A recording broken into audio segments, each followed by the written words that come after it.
अस्सलाम वालेकुम। अक्सर हम लोग ये कहते हैं कि सवाल अगर परफेक्ट है तो सवाल एक दो बार पढ़ने से हर सवाल में जवाब होता है। हर सवाल में जवाब होता है। आपके सवाल है हाउ टू स्टार्ट यूनानी प्रैक्टिस फॉर फ्रेशनर्स। हम पढ़ा है कि अंग्रेजी में practice make a man perfect. तो आपको प्रैक्टिस करना है तो आपको प्रैक्टिस ही करना पड़ेगी। और इसमें फ्रेश और ओल्ड की मसला नहीं है। जब तक आप प्रैक्टिस नहीं करेंगे आप हमेशा फ्रेश ही रहेंगे, ओल्ड ही नहीं रहेंगे। देखो, वो इल्म जो अमल में या अमल की कसौटी पे नहीं उतारते, वो कोई भी इल्म रहने दो, वो दीनी इल्म भी रहने दे, कोई फायदे का नहीं जब से वो नुकसान दे। अब हिंदुस्तान में तकरीबन 44-45 यूनानी मेडिकल कॉलेज और तकरीबन इस तमाम मेडिकल कॉलेज से हजारों बीओएमएस डॉक्टर बाहर निकलता है, एमडी भी है उसमें से। ये जो बीओएमएस कॉलेज यानी कि तिब्बिया कॉलेज आने से पहले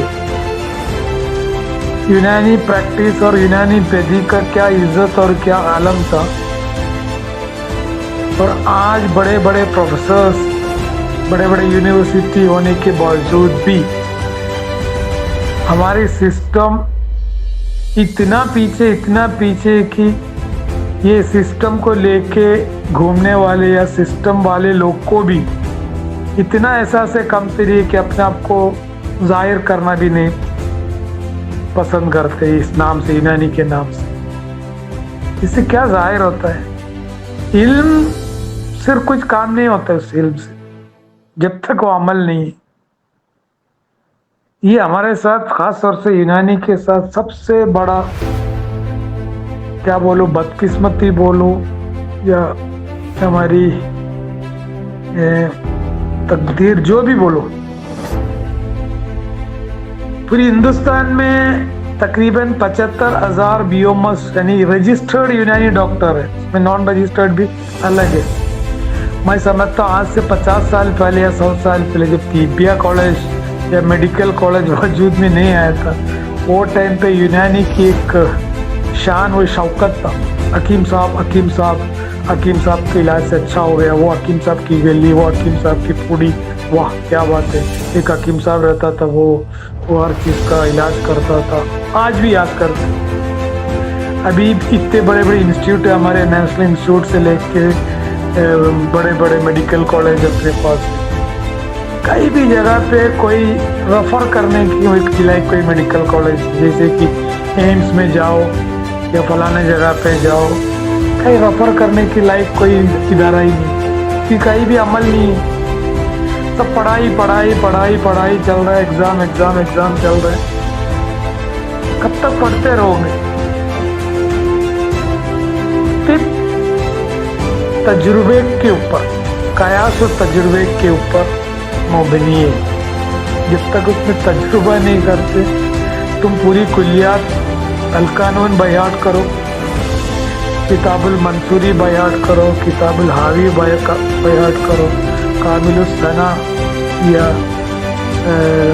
कोई भी किताब तुम बयाट करो। जब तक तुम भाषण देते रहे, लेक्चर देते रहे, फोटो छापते रहे, गले में हार पहनाते जाए, स्टेज में बढ़ते जाए, कोई फायदा नहीं। फायदा ये कि एक आदमी की अगर कब्जियत भी अगर दूर कर दे यूनानी की, तजुर्बा हो गया।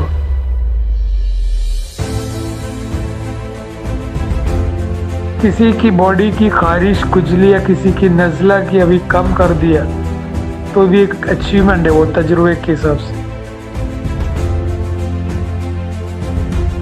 तजुर्बा तब मिल सकते हैं हम जब प्रैक्टिकल में उतरता है। प्रैक्टिकल में उतरने के लिए कभी कभार शुरुआत में गलतियां हो सकता है, क्योंकि हमारी इल्म की कमी या हमारे तजुर्बे की कमी की वजह से गलतियां होता है। ऐसा नहीं कि 100% परफेक्ट होकर हम प्रैक्टिस में थोड़ी उतर सकते। तुम बोल रहे डॉक्टर साहब हम फ्रेशर्स है, हमको स्विमिंग सीखना है, कैसे सीखें? अरे भाई पानी के बगैर थोड़ी स्विमिंग सीख सकते। मैं थियोरेटिकली हम सीख सकते हैं, हाथ पैर मारना, सांस पकड़ना, ये सब चीज। जब तक आप पानी में नहीं उतरेंगे, एक दो घूंट आपकी नाक में, कान में, लंग्स में जाएंगे, झटका बैठेंगे, तब आप धीरे धीरे स्विमिंग सीखें। आप ये चाह रहे डॉक्टर साहब हम पानी में तो नहीं उतरेंगे, पानी से मुझे बहुत डर लगता है, हम दूर रह के नदी के या समुद्र के दूर रहेंगे, आप हमको स्विमिंग सिखाओ। ऐसा थोड़ी स्विमिंग। उतरो, इसमें प्रोफेशनल्स की बात नहीं, इसमें डेयरिंग चाहिए, तजुर्बा चाहिए। मैं समझता हूँ आज की जो इस दौर में जो आदमी कहाँ से कहाँ पहुंच गए, इस दौर में अगर तुम एक नज़ला भी ट्रीट कर पाएंगे, यानी कोविड कोरोना को हम लोग नज़ले ही है ना एक्चुअली, एक हम मामूली समझते नज़ला, वो भी अगर ट्रीट कर दिया, मैं समझता हूँ तुम दुनिया का सबसे मशहूर डॉक्टर बन जाए। ये नहीं कि डॉक्टर साहब शुगर का क्या इलाज है क्या यूनानी में, प्रेशर का कोई इलाज है क्या यूनानी में। तो यूनानी को खुद ब खुद अपने आप को बदनाम करने के लिए, खुद को भी बहाना ढूंढने के लिए हम क्या करते यार। यूनानी में शुगर का है क्या ट्रीटमेंट, थायराइड का? बाबा शुगर थायराइड का ट्रीटमेंट अगर नहीं है तो छोड़ो ना, जो तुमसे हो सकते उसका तो ट्रीटमेंट कर सकते यूनानी से, जो किसी से नहीं होते उसी के तो यूनानी को कहीं को जोड़ता है।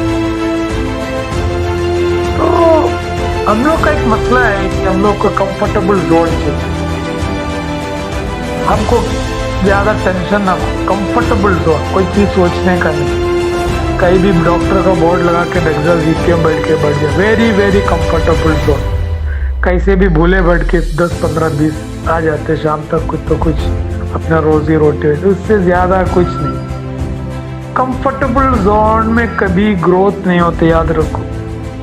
आदमी जितना दुनिया में जितने भी बड़े बड़े लोग को उठा के देखो, सब जो अनकंफर्टेबल जोन से उठ के आए।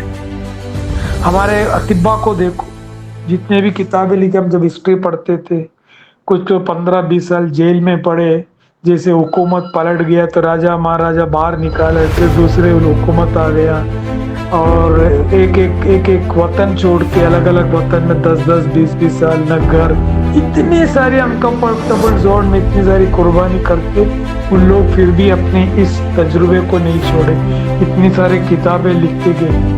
हम इतनी कंफर्टेबल जोन में कि वर्क एट होम, घर में बैठ के दुनिया के हर काम तुम कर सकते हो। जेडी बूटी की कहाँ मिलेंगे, इसकी नामो निशान क्या है, उसकी प्राइस क्या है, अमेज़ॉन में आपको मिल सकता है। आपकी दुकान में जाने की जरूरत नहीं, कदम आप आगे लेके जाने की जरूरत नहीं, फिर भी हम परेशान।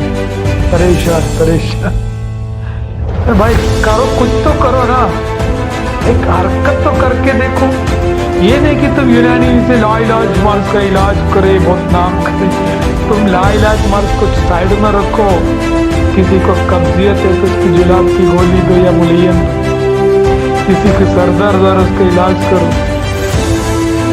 किसी को पेट में जलन है, एसिडिटी, उसका इलाज करो। क्यों बड़े बड़े चीज सोच के परेशान हो रहे?